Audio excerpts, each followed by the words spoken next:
हर हर महादेव, ओम नमः शिवाय। दोस्तों, करीब 250 वर्षों बाद एक अद्भुत और दुर्लभ संयोग बनने जा रहा है, क्योंकि 18 सितंबर को हरतालिका तीज पड़ने जा रही है।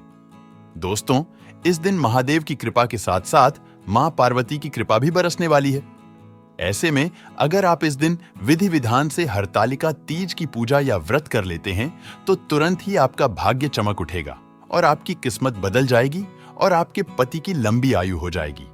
दोस्तों, आज की इस सुंदर वीडियो में हम आपको हरतालिका तीज से जुड़ी सभी जानकारियों के बारे में बताएंगे, इसलिए वीडियो को लास्ट तक जरूर देखें। दोस्तों, इससे पहले कि वीडियो में आगे बढ़े, अगर आप भी अपने जीवन में महादेव की कृपा पाना चाहते हैं तो वीडियो को लाइक करके कमेंट में हर हर महादेव लिखना ना भूले। साथ ही चैनल को भी सब्सक्राइब कर ले। दोस्तों, आज हम आपको बताएंगे हरतालिका तीज का व्रत कैसे करें, पूजा में क्या सामग्री चाहिए और पूजा विधि क्या है, इसके नियम क्या है और इसका महत्व, इससे क्या लाभ मिलेंगे, और सांस की थाली में आपको क्या क्या रखना चाहिए। और अगर हरतालिका तीज व्रत वाले दिन पीरियड हो जाए तो फिर व्रत और पूजा कैसे करें और पति की लंबी आयु के लिए क्या उपाय करें, तो इस वीडियो में आपको हरतालिका तीज व्रत की संपूर्ण जानकारी प्राप्त होगी, इसलिए वीडियो को अंत तक जरूर देखें। दोस्तों, हिंदू पंचांग के अनुसार हरतालिका तीज हर साल भाद्रपद शुक्ल पक्ष की तृतीया को मनाई जाती है। दोस्तों, 18 सितंबर को हरतालिका तीज व्रत पूजन का शुभ मुहूर्त सुबह 6:07 से सुबह 7:40 तक रहेगा और शाम को 4:50 से शाम 6:23 तक रहेगा। इस मुहूर्त में महिलाएं भगवान शिव और माता पार्वती की पूजा करें। दोस्तों, यह त्योहार सुहागिन महिलाओं के लिए विशेष महत्व रखता है। इस दिन सुहागिन महिलाएं पति की दीर्घायु के लिए निर्जला व्रत रखती हैं। इस दिन सुहागिन महिला माता पार्वती और भगवान शिव की पूजा करके अखंड सौभाग्य के लिए प्रार्थना करती है। दोस्तों, कुंवारी लड़कियां भी अच्छे घर और वर की कामना के लिए हरतालिका तीज का व्रत रखती हैं। हरतालिका तीज के दिन महिलाएं हाथों में मेहंदी लगाती हैं और झूला झूलती है, साथ ही सावन के गीत भी गाती हैं। आपको बता दें कि माता पार्वती ने भगवान शिव को पति के रूप में पाने के लिए कठोर तपस्या की थी। इससे प्रसन्न होकर शिवजी ने हरतालिका तीज के दिन ही मां पार्वती को पत्नी के रूप में स्वीकार किया था। तभी से ऐसी मान्यता है कि जो सुहागिन महिलाएं इस दिन उपवास रखकर भगवान शिव और माता पार्वती जी की पूजा करेंगी, उन्हें अखंड सौभाग्यवती होने का आशीर्वाद प्राप्त होगा। चलिए अब हम जानते हैं कि हरतालिका तीज की पूजन सामग्री क्या है। दोस्तों, आपको भगवान शिव, माता पार्वती और गणेश जी की मूर्ति बनाने के लिए गीली मिट्टी और बालू रेत की आवश्यकता होगी। साथ ही एक लकड़ी की चौकी या पट्टा या पीला कपड़ा, जल कलश, केला का पत्ता, फूल माला, बेलपत्र, शमी पत्र, धतुरा, कलावा, जनेऊ, चंदन, अक्षतरोली, हल्दी, कुमकुम फल और नारियल धूम, दीपक कपूर आदि चीजें चाहिए होगी। और अभिषेक के लिए पंचामृत में आप दूध, दही, घी, शहद, शक्कर और गंगाजल ले लें। साथ ही माता पार्वती जी के लिए सुहाग श्रृंगार का सामान लेने, इसमें आप लाल या हरी साड़ी या चुनरी ले लें। साथ ही चूड़ी, बिंदी, सिंदूर, महावर, मेहंदी, काजल, नेल पॉलिश, लिपस्टिक, सीसा, कंगा, बिछिया आदि ले ले। दोस्तों, आपको अगर सारी सामग्री ना मिले तो आप परेशान ना हो, जितनी नी सामग्री उपलब्ध हो आप उसी से सच्चे दिल से पूजा करें। चलिए अब हम जानते हैं हरतालिका तीज व्रत के नियम के बारे में कि इस दिन आपको क्या करना चाहिए और क्या नहीं करना चाहिए। दोस्तों, हरतालिका तीज व्रत के एक दिन पहले से ही तामसिक चीजों का त्याग करना चाहिए। इस दिन प्याज, लहसुन से बना खाना ना खाएं और साथ ही पूर्णता ब्रह्मचर्य का पालन करें। इसके साथ ही व्रत वाले दिन क्रोध ना करें, किसी की बुराई ना करें, किसी गरीब या बड़े बुजुर्ग का अपमान भी ना करें और घर में लड़ाई, झगड़ा, कलेश आदि ना करें।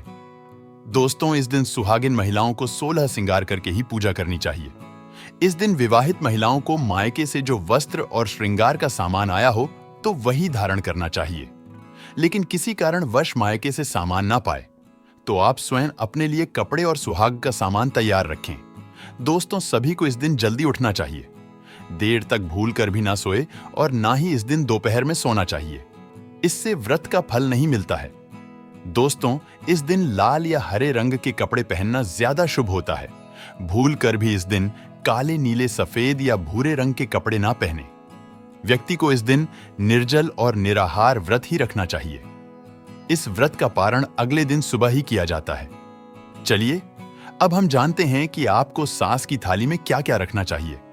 दोस्तों, हरतालिका तीज पर सास और बायना देने की रस्म होती है, इसलिए इस दिन सास की थाली आप अच्छे से सजाएं। आप सबसे पहले स्टील या पीतल की थाली ले लें। फिर इस थाली में आप लाल या हरे रंग की साड़ी सूट रख लें। अब आप थाली में सुहाग की सामग्री रखें। इसमें आप आइटम्स अपनी मर्जी से रखें। आप चाहे तो चांदी के बिछुए भी सास को गिफ्ट कर सकती हैं। आप जो भी उपहार अपनी सास को देना चाहती हैं वो रख ले। इसके अलावा लाल हरी चूड़ी, बिंदी और सिंदूर जरूर रखें और आप इस थाली में कुछ पैसे भी जरूर रखें। इसके बाद आप इस थाली को पूजा के समय मां पार्वती के सामने जरूर रखें और पूजा करने के बाद अपनी सास को उपहार स्वरूप दे दे। चलिए अब हम जानते हैं हरतालिका तीज की पूजा विधि और व्रत पारण की विधि के बारे में। दोस्तों, इस दिन सुबह जल्दी उठकर घर की साफ सफाई करें।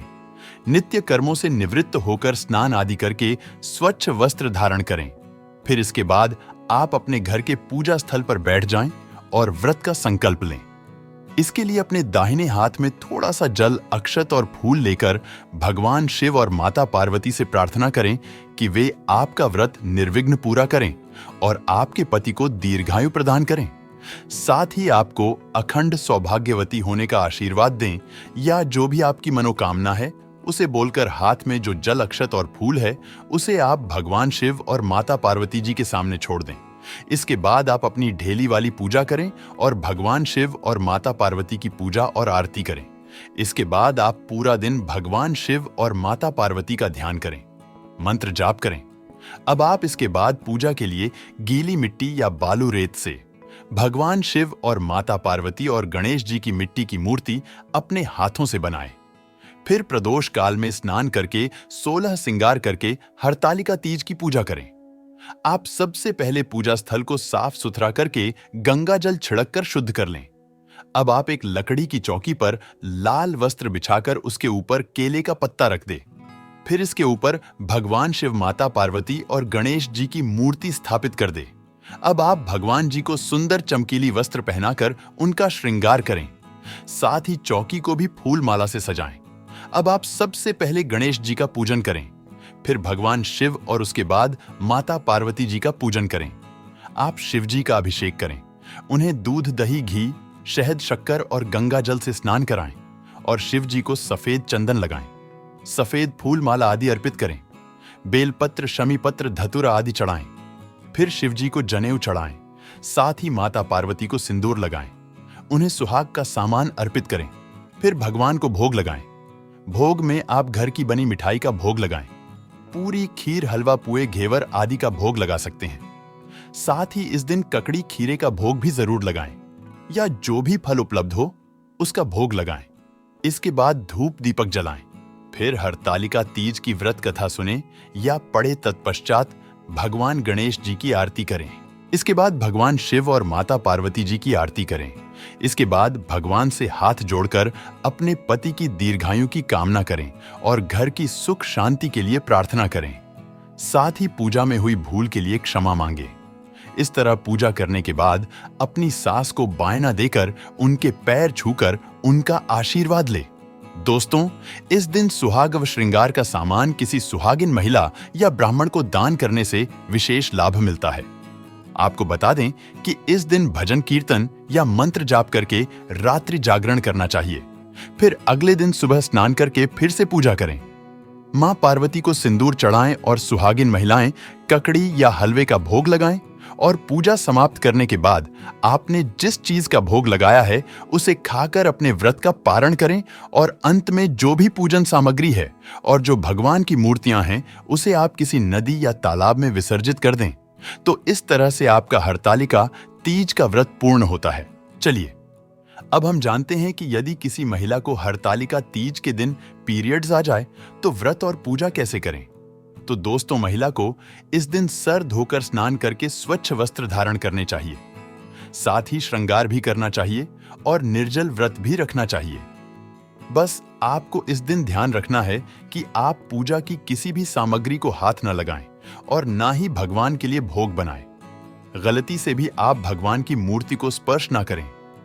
आपको हरतालिका तीज के दिन भगवान शिव माता पार्वती की पूजा स्वयं नहीं करनी है, बल्कि पूजा आपको घर की किसी अन्य महिला से करा लेनी है। यदि आपके घर में कोई महिला ना हो तो आप पूजा अपने पति से भी करा सकती हैं, और आपको इस दिन रात जागरण भी जरूर करना चाहिए। इस तरह से आप अपना व्रत पूरा कर सकती हैं। तो दोस्तों, आइए अब जानते हैं हरतालिका तीज की व्रत कथा, जिसके बिना ये व्रत और पूजा अधूरी है। एक कथा के अनुसार मां पार्वती ने अपने पूर्व जन्म में भगवान शंकर को पति रूप में प्राप्त करने के लिए हिमालय पर गंगा के तट पर अपनी बाल्यावस्था में अधोमुखी होकर घोर तप किया। इस दौरान उन्होंने अन्न का सेवन नहीं किया, काफी समय सूखे पत्ते चबाकर ही काटे, और फिर कई वर्षों तक उन्होंने केवल हवा ही ग्रहण कर जीवन व्यतीत किया। माता पार्वती की यह स्थिति देखकर उनके पिता अत्यंत दुखी थे। इसी दौरान एक दिन महर्षि नारद भगवान विष्णु की ओर से पार्वती जी के विवाह का प्रस्ताव लेकर मां पार्वती के पिता के पास पहुंचे, जिसे उन्होंने सहर्ष ही स्वीकार कर लिया। पिता ने जब बेटी पार्वती को उनके विवाह की बात बतलाई तो वे बहुत दुखी हो गईं और जोर जोर से विलाप करने लगीं। फिर एक सखी के पूछने पर माता ने उसे बताया कि वे यह कठोर व्रत भगवान शिव को पति रूप में प्राप्त करने के लिए कर रही हैं, जबकि उनके पिता उनका विवाह श्री विष्णु से कराना चाहते हैं। तब सहेली की सलाह पर माता पार्वती घने वन में चली गईं और वहां एक गुफा में जाकर भगवान शिव की आराधना में लीन हो गईं। मां पार्वती के इस तपस्विनी रूप को नवरात्रि के दौरान माता शैलपुत्री के नाम से पूजा जाता है। भाद्रपद शुक्ल तृतीया तिथि के हस्त नक्षत्र में माता पार्वती ने रेत से शिवलिंग का निर्माण किया और भोलेनाथ की स्तुति में लीन होकर रात्रि जागरण किया। तब माता के इस कठोर तपस्या से प्रसन्न होकर भगवान शिव ने उन्हें दर्शन दिए और इच्छानुसार उनको अपनी पत्नी के रूप में स्वीकार कर लिया। मान्यता है कि इस दिन जो महिलाएं विधि विधान पूर्वक और पूर्ण निष्ठा से इस व्रत को करती हैं, वे अपने मन के अनुरूप पति को प्राप्त करती हैं। साथ ही यह पर्व दाम्पत्य जीवन में खुशी बनाए रखने के उद्देश्य से भी मनाया जाता है। तो दोस्तों, यह जानकारी आपको अच्छी लगी तो कमेंट में जय माता दी जरूर लिखें, और अगर आपका कोई सवाल हो तो उसे कमेंट बॉक्स में अवश्य पूछ लें, और इस वीडियो को लाइक करें, शेयर करें और साथ ही साथ चैनल को सब्सक्राइब करें। धन्यवाद।